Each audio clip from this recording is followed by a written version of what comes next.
cuando es apremiante suprimir el dolor. Supradol. Suprime el dolor. Cirugía. Quemaduras. Cambia la expresión de su paciente.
Hola, buenas tardes.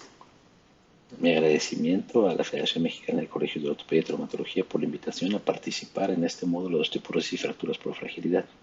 Mi nombre es Francisco Torres y es para mí un honor compartir con ustedes algunos de los conceptos sobre los cuales trabajamos actualmente en el centro. Un centro donde nos dedicamos específicamente a la patología ósea y a los trastornos de composición corporal. El paciente con riesgo inminente de fractura es un sujeto con condiciones particulares propias de su biología en conjunto con el entorno que le rodea que condicionan un riesgo aumentado de fractura. Fractura que puede sucederse en cualquier momento dentro de un periodo relativamente corto de tiempo. En el caso de un sujeto que ha sufrido ya una fractura por fragilidad, resulta fácil identificarlo como un paciente con riesgo inminente de fractura. Los estudios epidemiológicos demuestran que estos sujetos tienen un riesgo muy alto de sufrir una segunda fractura y la mayor parte de estas fracturas ocurrirán en un periodo tan corto como 12 o 24 meses. De tal manera que muchos de estos pacientes que ven los traumatólogos, que ven los urgenciólogos también en los servicios de urgencia, pues son pacientes con riesgo inminente de fractura. Y también muchos de los pacientes con osteoporosis que son vistos por los traumatólogos son pacientes con riesgo inminente de fractura. Ahora bien, el tema que nos ocupa el día de hoy es cuál es el mejor abordaje terapéutico para estos pacientes con este riesgo particularmente elevado. Distintas moléculas, muchas de estas disponibles en México, han probado su eficacia para el tratamiento de pacientes con osteoporosis y la prevención primaria de fracturas. La mayor parte de estos estudios incluyen pacientes que también han sufrido fractura o que sufren fractura durante el protocolo y nos sirven de base para predecir la respuesta que tendremos para la prevención secundaria. Sin embargo, debo decir que estos protocolos no están diseñados con ese objetivo y resulta complejo determinar cuál es el mejor tratamiento para estos pacientes basados en estos estudios. Una posible solución es el uso de biomarcadores y estos biomarcadores, varios de ellos han sido evaluados y de particular importancia resulta la densidad mineral ósea, que refleja de una manera sintética distintos parámetros estructurales del tejido óseo, como puede ser la porosidad cortical, el grosor cortical, la conectividad trabecular, el volumen trabecular, todos estos parámetros relacionados con la masa ósea, ya sea cortical y trabecular, y de esta manera con la masa ósea total. De tal manera que una baja densidad mineral ósea se asocia con una menor fortaleza. Distintos estudios han dado cuenta de esta relación. Vemos en este caso como si nosotros tomamos fragmentos óseos y medimos su densidad mineral ósea y posteriormente la sometemos a una carga. Esta densidad se asocia de una manera directa con la fortaleza ósea con una R mayor a 0.8, por lo tanto podemos decir que a mayor densidad, mayor fortaleza ósea y por el contrario, menor densidad, insisto, menor fortaleza. Es por eso que el grupo de trabajo de biomarcadores de los Institutos de Salud de los Estados Unidos está interesado en tener los datos y ha hecho un gran trabajo con una metaregresión que demostrar que los sujetos que tienen un incremento en la densidad mineral ósea disminuyen el riesgo de tener una fractura. Vemos cómo para el caso de un incremento de 5% en la cadera, observamos una disminución, en la densidad mineral ósea de la cadera, observamos una disminución de hasta el 50 al 60% en el riesgo de fractura vertebral, mientras que una ganancia similar en cadera dice una disminución en el riesgo de cerca del 50% para el caso de fracturas de cadera. Esto es relevante porque vemos cómo en los sujetos que no ganan una densidad mineral ósea, el riesgo de fractura básicamente permanece igual, o incluso podemos esperar que las posibilidades de sufrir una fractura en estos sujetos sean mayores si es que las demás variables no se modifican y no hay una ganancia en la densidad mineral ósea. Este incremento en la densidad mineral ósea puede estar asociado o no con la eficacia clínica. Voy a mostrarles algunos estudios que desde nuestro punto de vista demuestran cómo esta ganancia en la densidad mineral ósea sí está asociada con un mayor efecto en relación a la disminución del riesgo de fractura. En este caso vemos cómo los sujetos que reciben denosumab muestran una mayor ganancia en la densidad mineral ósea que aquellos que reciben un bifosfonato, y un caso similar es en el caso de los pacientes que reciben denosumab en relación a los que reciben alendronato. Vemos no solamente una mayor magnitud en la ganancia de densidad mineral ósea, sino que vemos cómo esta se da de una forma más rápida. Estos cambios en la densidad mineral ósea parecen estar asociados por los fundamentos que ya hemos mencionado y por los resultados clínicos con una menor incidencia de fractura. Estos son datos de un estudio, el estudio Vero, donde se compara la teriparatide contra el lisendronato y vemos como ya desde el sexto mes observamos una menor incidencia de fracturas en el caso de los pacientes que reciben teriparatide en relación a los que reciben risendronato.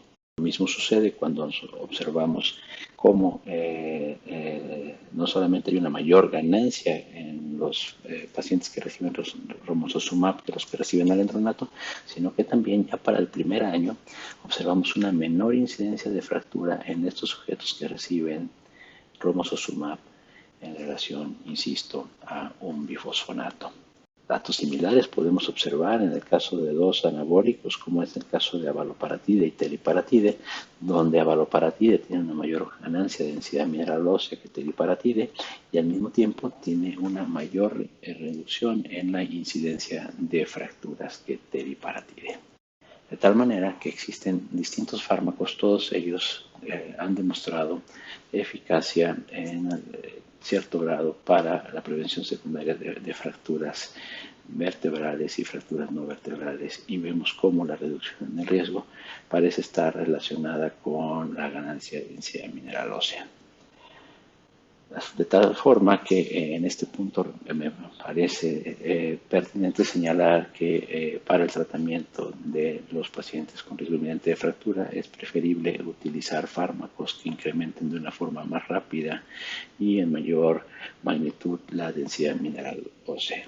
Sin duda, otro aspecto a considerar es el efecto de estos fármacos sobre la reparación ósea, ya que iniciaremos, en el caso de las fracturas incidentes, la terapia idealmente justo cuando la fractura sucede, a fin de evitar una nueva fractura, idealmente antes de que el paciente salga del hospital.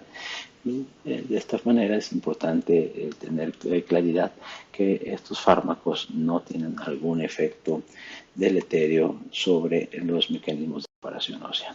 La mayor parte de observaciones derivan de los estudios pivote, en donde algunos pacientes, de las moléculas, donde algunos pacientes recibieron tratamiento y tuvieron fracturas y cómo estos no se vieron afectados por la continuación del medicamento, y de modelos animales donde nosotros podemos observar que la mayor parte de estas intervenciones incrementan la fortaleza ósea y a la par incrementan el volumen del óseo.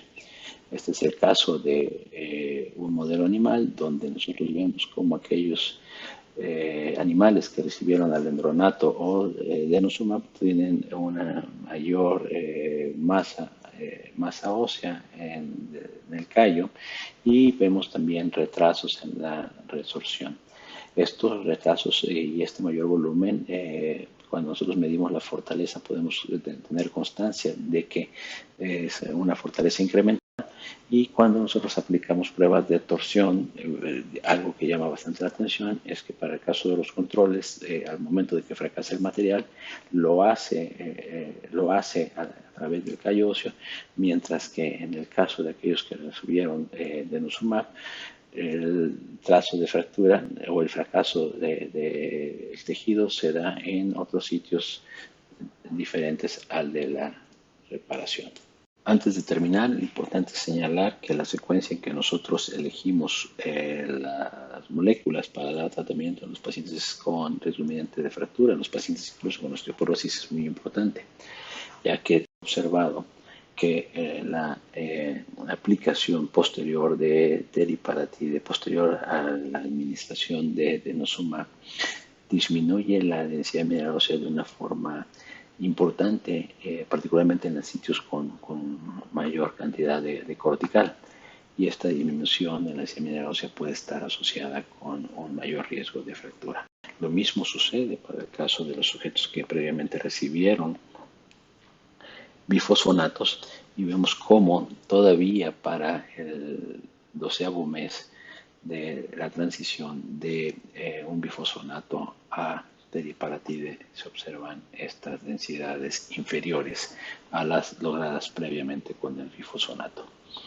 De tal manera que me gustaría concluir con los siguientes mensajes. En todo paciente con una fractura por fragilidad incidente debe ser considerado como paciente con riesgo inminente de fractura y se deberá iniciar tratamiento farmacológico específico tan pronto como sea posible. También señalar que es recomendable iniciar este tratamiento con fármacos con capacidad de incrementar la densidad mineral ósea de forma rápida y sostenida. Algunas sugerencias podrían ser abaloparotide, que no tenemos en México, teriparatide, romosozumab, próximamente lo tendremos, denosumab, solendronato incluso, o una combinación de teriparatide más denosumab.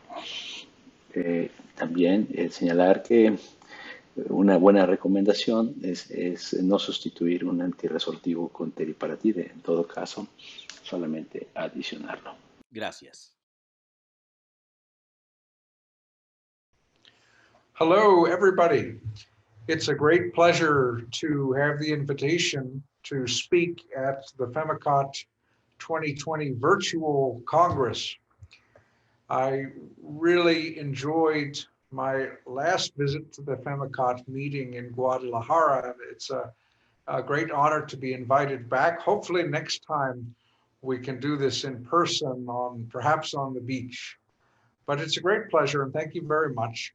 My name is Simon Mears. I am from the University of Arkansas for Medical Services in the United States. And this first talk that I'm giving today is about the perioperative approach in the osteoporotic patient candidate for arthroplasty. And this is a little bit of a controversial topic, but I hope to spark some interest in what I think is an up and coming area for all of us to learn about. Here are my disclosures, which I don't think bear relevance on this talk.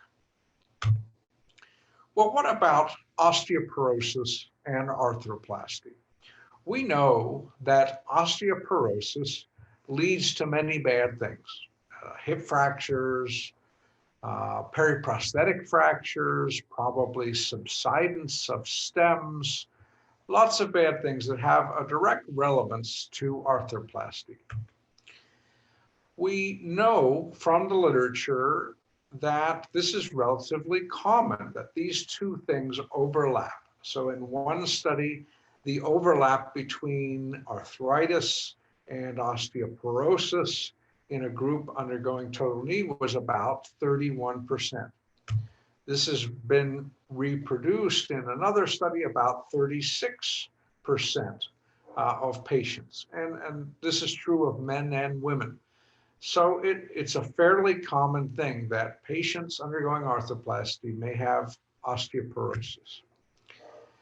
Now, we also know that surgeons, they have a feeling this is important, but don't really do much about it. So in one survey, about 80% of the surgeons felt that osteoporosis or bone quality influences their decision on choice of implants and how to do the surgery. But of those people, only 5% actually assessed bone mineral density before surgery. So we think there's a problem, but we don't really look for it. We put our head in the sand, so to speak.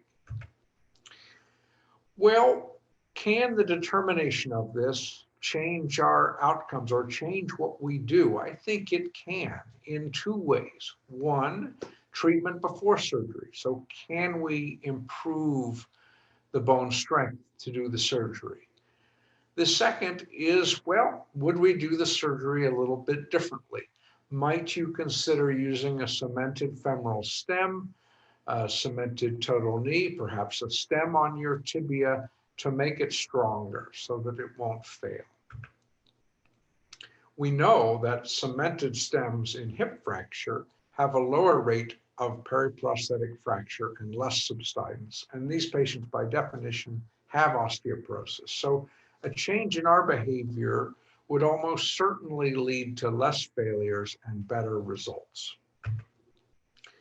So the question that then comes up is how and who should you screen? Should this be everyone over 50? Should there be more selective screening, which is probably what you want to think about doing? So the Own the Bone program in the United States has published on this, and their algorithm for how to assess the patient and how to do this workup. And I think this is a very useful model for us to take into consideration. So the first is that the surgeon, when they're signing the patient up for arthroplasty, has to do an assessment in their mind of the bone quality. That is, to get the history. Has the patient lost height? Do they have fractures? Have they already had a DEXA scan that's been reviewed? Do we know they have osteoporosis leading into the surgery? And then if you are worried, so if they are in clinical suspicion of poor bone quality, to order a DEXA scan to find out what are the actual bone density numbers. And if you think the bone quality is satisfactory, or if the results are normal, go ahead with your surgery. But if not, if the patient has osteoporosis, then they should be optimized. Labs should be obtained, a fall risk assessment done, the FRAX should be used to determine the actual fracture risk and to determine if the patient should be treated for osteoporosis. And that can be with different mechanisms. Probably then surgery should be delayed to get the bone quality better. So this is a rough pathway then, but I think it is one that makes a lot of sense. So first determine the history. Are they at risk? If they're at risk, order a bone density scan, find out the result, use that to calculate your FRAX score to see if the patient needs treatment for osteoporosis. Bone mineral density testing is a DEXA scan. It is relatively inexpensive, easy to do. You can work around deformity of the hip if they have hip arthritis by looking at scores in the spine, etc. So a pretty easy and safe way to get an answer. The FRAX is country specific, so you can do this specifically for patients in Mexico, for instance, and it will determine your 10-year hip fracture risk and the 10-year risk of any osteoporotic fracture. And this then is used to determine whether you should be treated or not. Here is the calculation tool. It's online, it's free. You just enter these things: age, gender, height, weight, previous fractures, smoking, steroid use, and you put in the bone mineral density from your DEXA scan. And this will then give you the risk of fracture. Now, treatment is a little bit controversial. I think everybody would check the medication list to make sure the patient isn't on a drug that is giving or promoting bone loss, calcium, vitamin D repletion if that is low, and then either anabolic or anti-resorptive treatment. That is a little controversial.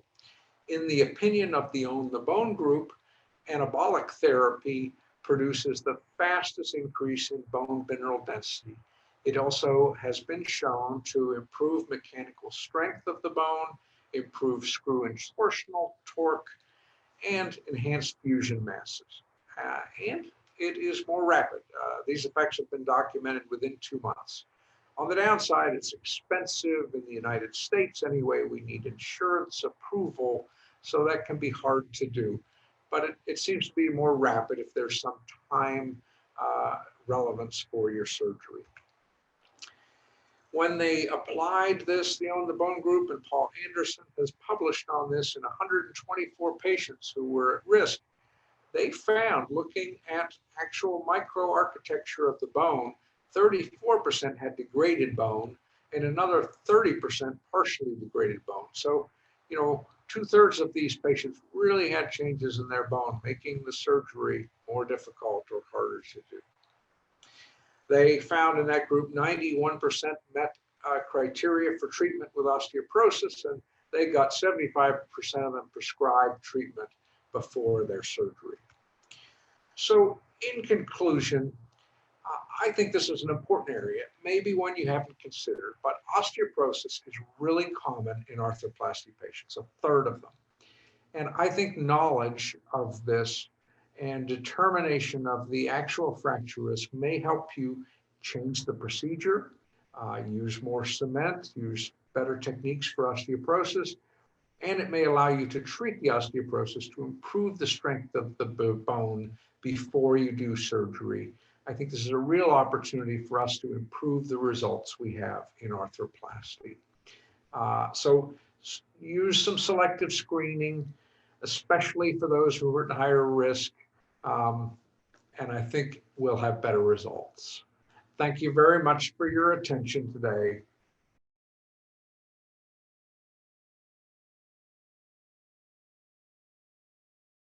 Ese es el tema sobre fracturas múltiples en columna toracolumbar por osteoporosis.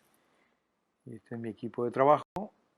Sabemos que la incidencia de osteoporosis mayores de 50 años ha aumentado de forma importante, sobre todo en las mujeres más del 50% la tienen y en los hombres hasta el 15%.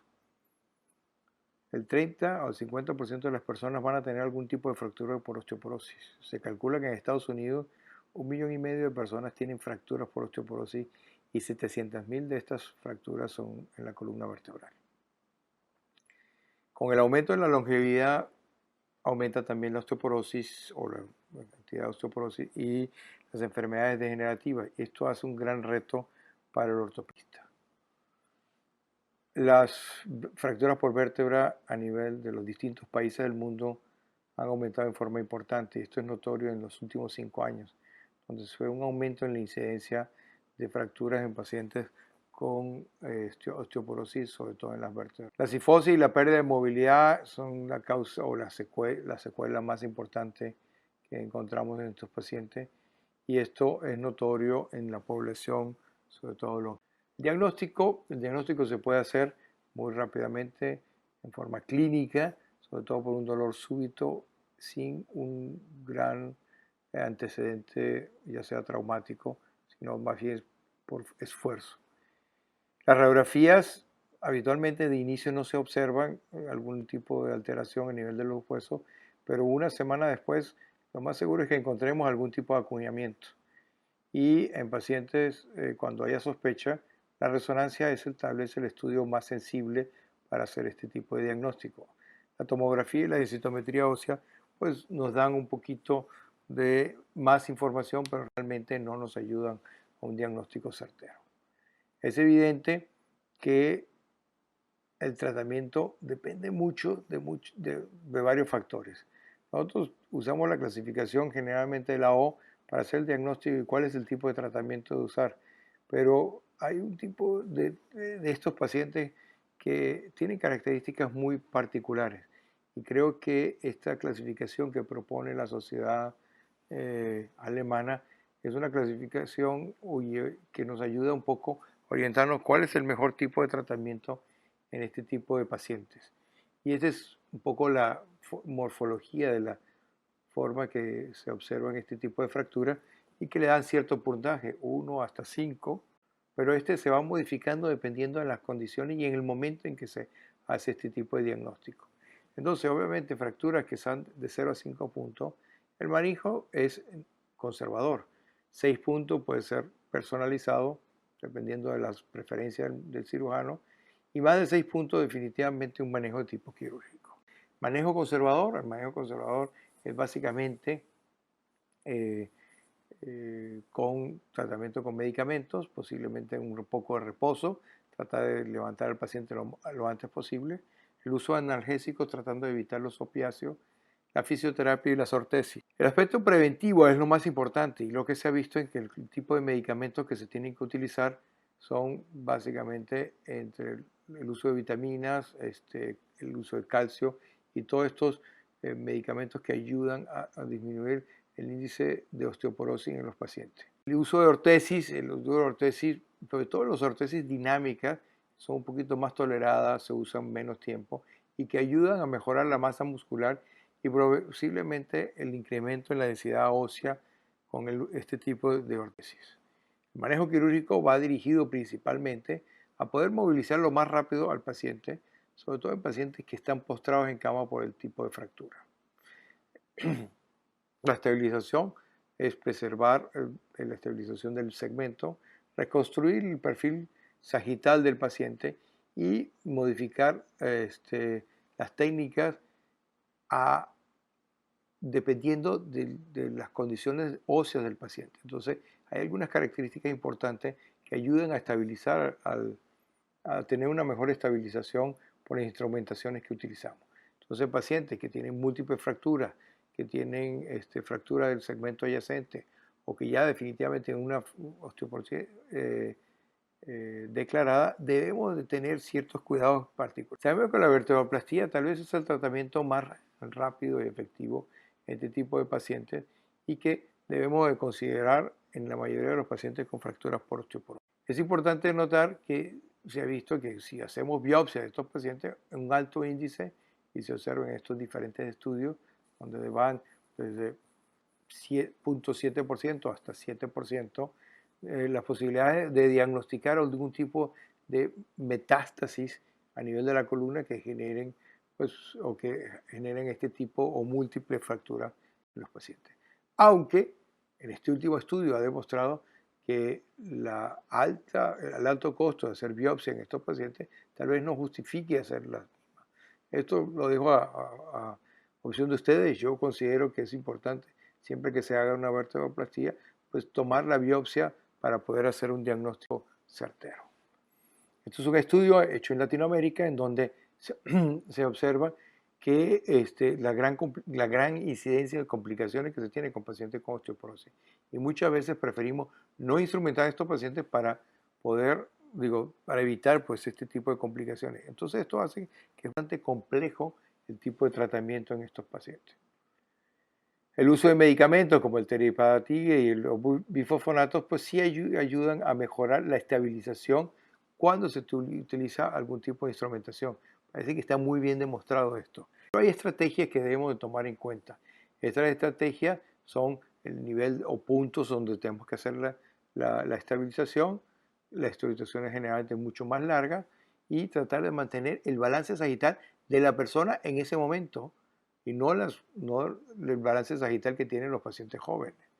Esto es importante sobre todo al diseñar las estrategias para la estabilización a nivel de la columna.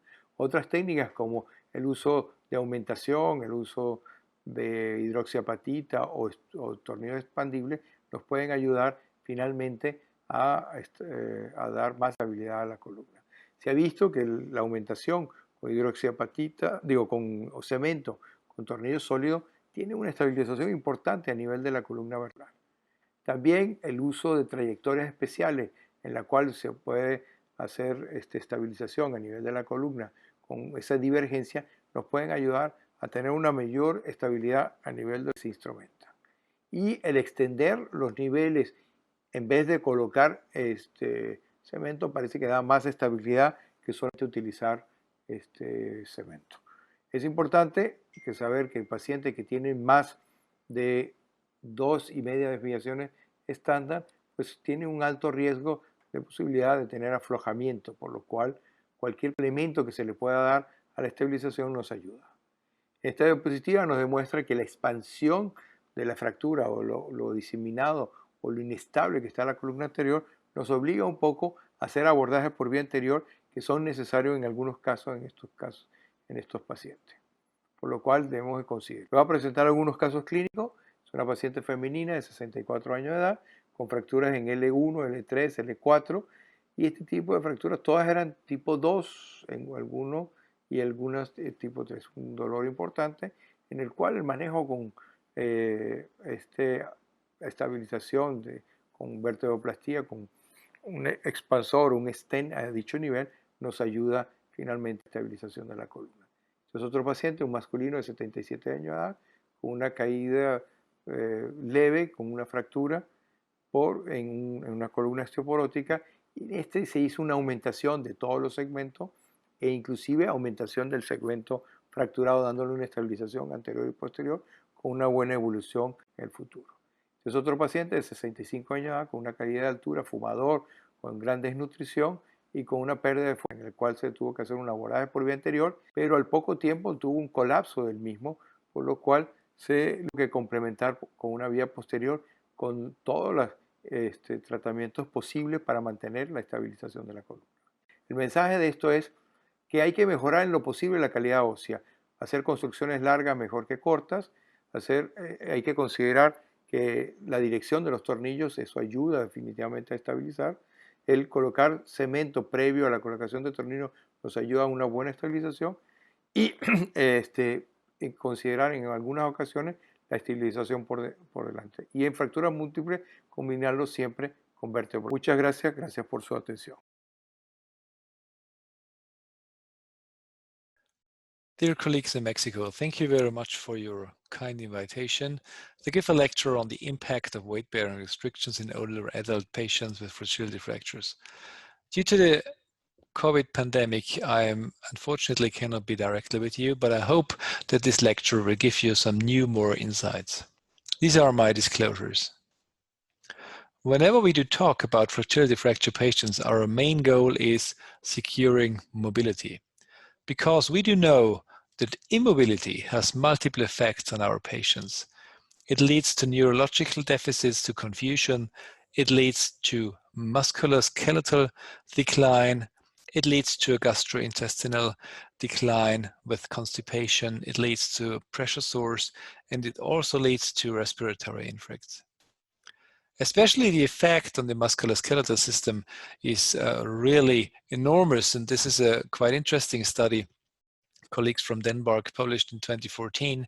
They had two groups of patients, young patients and elderly patients, and both had a knee brace for a certain time point for 4 days. And after these 4 days, they had a recovery phase of 7 days. And what you see here is that compared to young patients, older adult patients are not able to reach the level of muscle mass before an immobilization phase. So you see here, this is the older patients. This is before having the knee brace. This is in the after recovery phase, and this is after this. And then the younger patients, this is before, and this is after this phase. And when they have a recovery, they even get more muscle mass. But the elderly patients are not reaching the pre-level again. So this is while immobilization is a real problem for these patients. And we also know that in the elderly patients, sarcopenia, the overall muscle loss is a very big problem.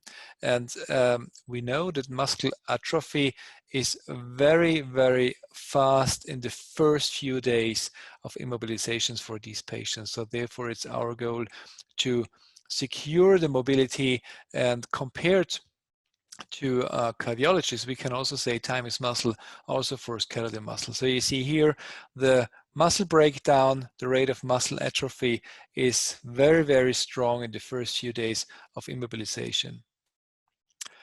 But on the other hand, we have to talk about load resistance and clearance for weight bearing. And this is a survey among 702 surgeons on the treatment of ankle fractures, on the after treatment of ankle fractures in the elderly after operative treatment for an ankle fracture. And in the elderly, they are going to keep them on non-weight bearing for 7.6 weeks. So, but this is no evidence. It's just a survey, just an expert opinion. But we know that we are tending to keep them on weight-bearing restrictions. And even the WAOS, these are guidelines from 2015.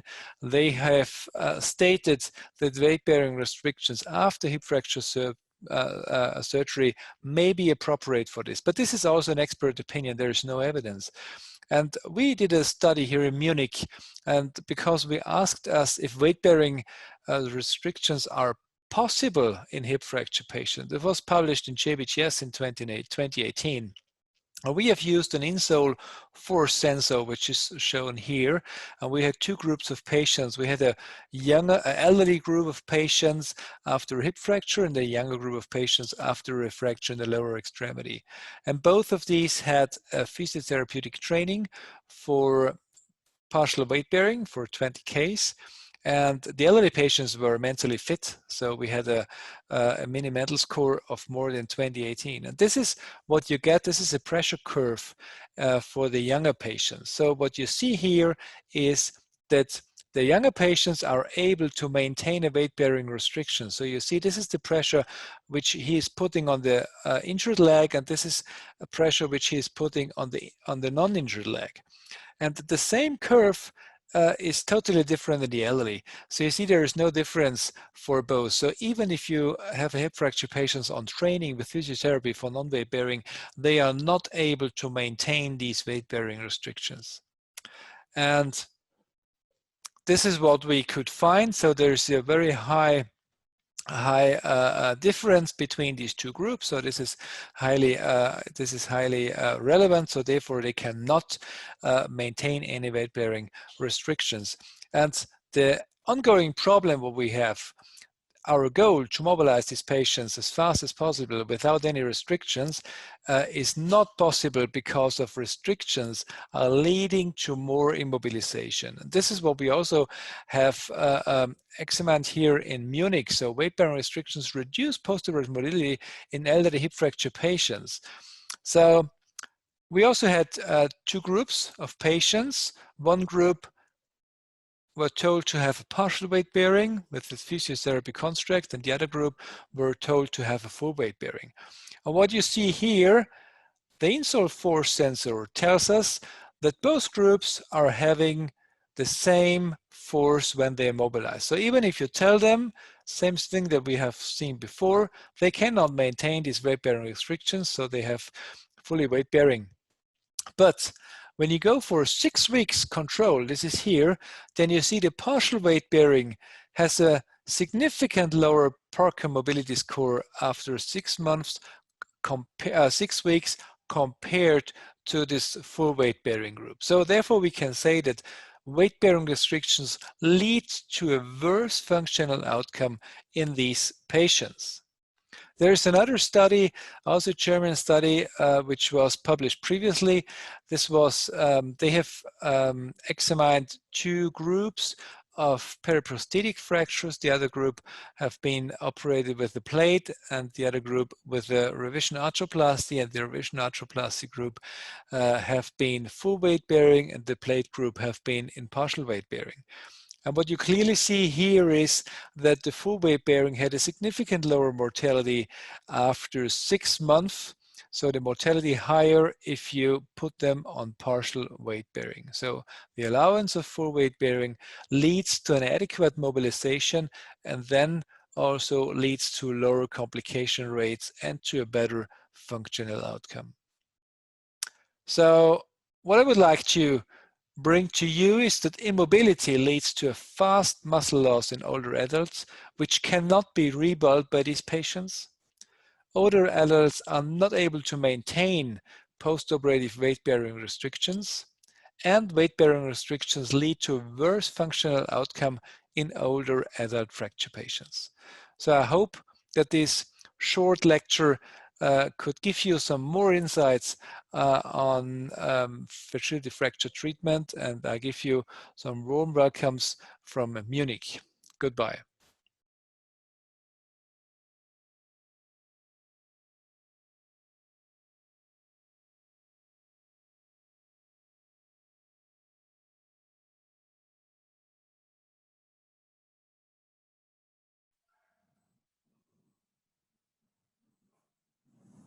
Hola a todos, ¿cómo están? Muchas gracias por sus excelentes ponencias que pues creo que van a cambiar nuestra práctica clínica, si no en todos, en la mayoría de nosotros, de mucha importancia. Comenzaría con Francisco. Francisco, los ortopedistas en ocasiones tenemos miedo, a lo mejor por desconocimiento o alguna otra causa, a tratar la osteoporosis del paciente. En tu caso, ¿quién recomendarías tú que trate la osteoporosis? ¿El ortopedista o derivarlos a otro servicio? ¿O cuándo derivarlos y cuándo tratarla a nosotros? Yo creo que el manejo de la osteoporosis y otra serie de patologías hoy tiene que ser multidisciplinario. Hablando específicamente del paciente con riesgo inminente de fractura, la prescripción del ejercicio tiene que ser hecha por un experto en prescripción del ejercicio.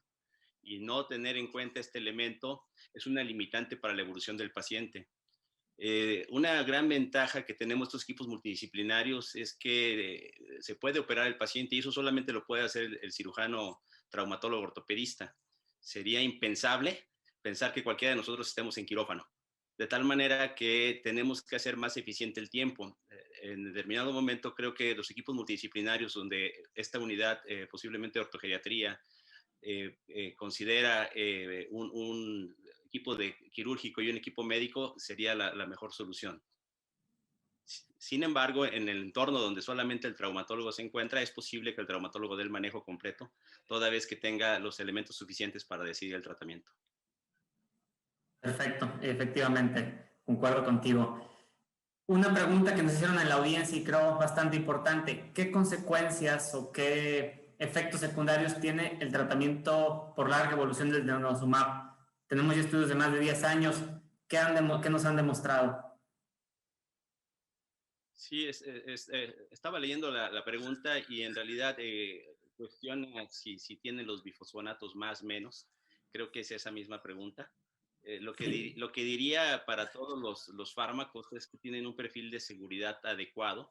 Respondo en este caso también una pregunta de calcitonina en virtud del tiempo, donde se retira del mercado porque el perfil de seguridad ya no es óptimo, hay una mayor incidencia después de algún análisis del comportamiento ya de los casos donde hay un exceso de enfermedades neoplásicas en aquellos que lo reciben y el perfil de riesgo-beneficio es superado claramente por otros fármacos.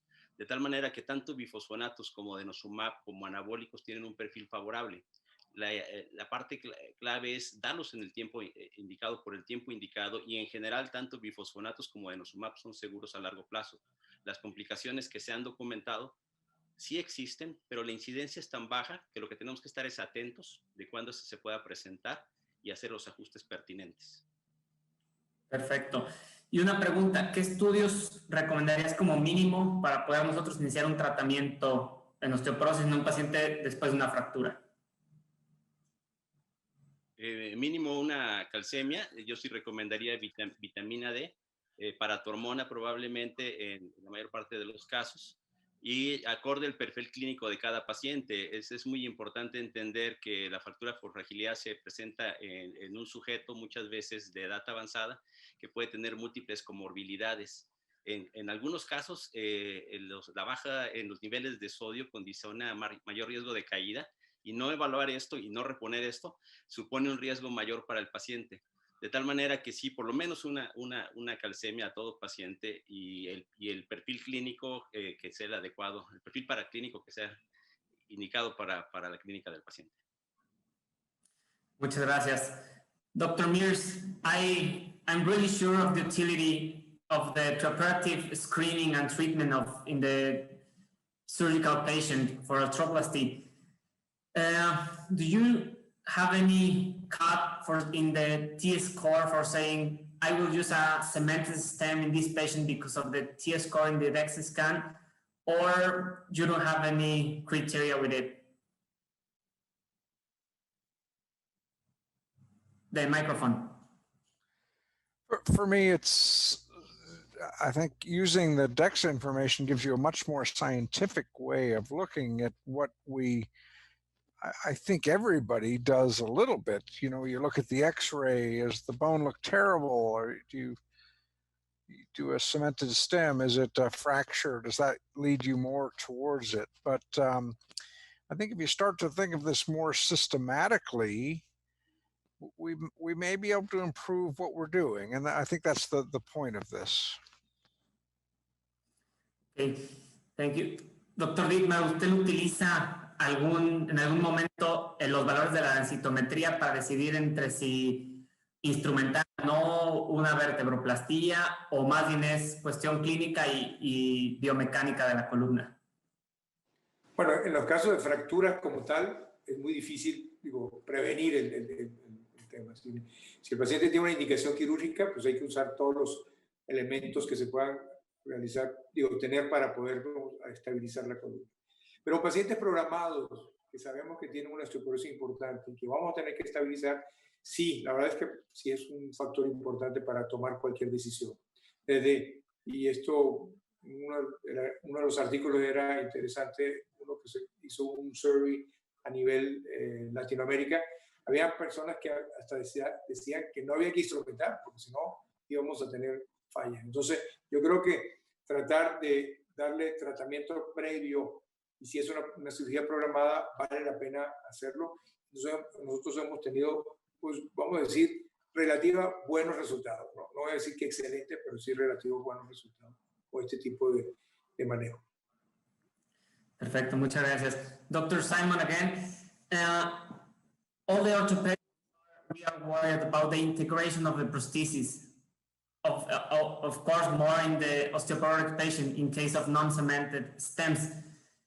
What can tell us about the treatment with biphosphonates in the patient that is already having biphosphonates and we are going to put in a prosthesis, or the patient that we prescribe biphosphonates and we just put a uncemented stem? Does it have we have to worry about the integration of it?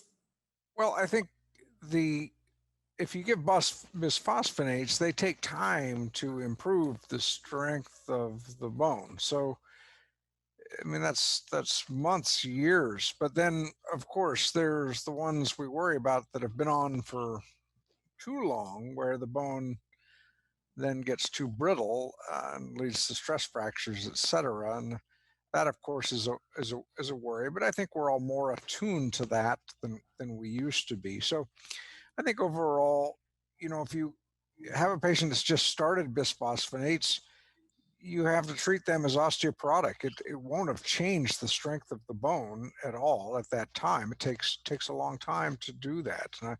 So I think that's where this idea from Paul Anderson On the Bone people, where they tried to give more of the anabolic treatment to increase the bone strength more quickly to possibly change what we do, both in spine and in joint. And I mean, we don't have great data that overall one is better than the other, but that is their thought on this, that may act more quickly than if you give a bisphosphonate. In the patients with chronic bisphosphonate use, do you use to prescribe when you put on cemented prosthesis? If they're on chronic bisphosphonate? Yes, and you are going to put a prosthesis. Do you use any anabolic treatment after the surgery or not? I haven't, but I think if you have anybody that's been on medicines for years, I mean, more than 5 years, they need evaluation of their bone turnover markers. That's beyond what I can do myself in clinic. So they need the help of an endocrinologist or somebody. I think that would be important to do, because after, 5 years, 7 years on bisphosphonates, you need to stop. And I think that needs to be done by looking at bone turnover markers and seeing where they are. Thank you. Doctor Dittmar, ¿hay algún límite en el número de cifoplastías o vertebroplastías? Sobre todo pacientes con múltiples fracturas que ya tienen 1 o 2 o 3 cifoplastías. ¿Hay algún límite? Sí, la verdad no hay un límite, pero obviamente cada vez que haces una, aumentas el riesgo de tromboembolismo. Entonces, eso es algo que tenemos que tener muy en cuenta cada vez que llenamos una vértebra de cemento. Y obviamente, mientras más rígida hagamos la columna por cada vertebroplastía, hacemos que los otros segmentos de la columna que no tienen cemento puedan sufrir una fractura. Entonces, ese es un juego entre la cantidad de vertebroplastías que puedas hacer y la cantidad de daño que puedas generar. Muchísimas gracias. Pues muchas gracias a todos por su participación, por sus excelentes ponencias. Ya estamos sobre el tiempo, ya nos pasamos un poquito. Pues agradezco a todos los participantes que nos dieron su tiempo y saludos a todos. Buena tarde.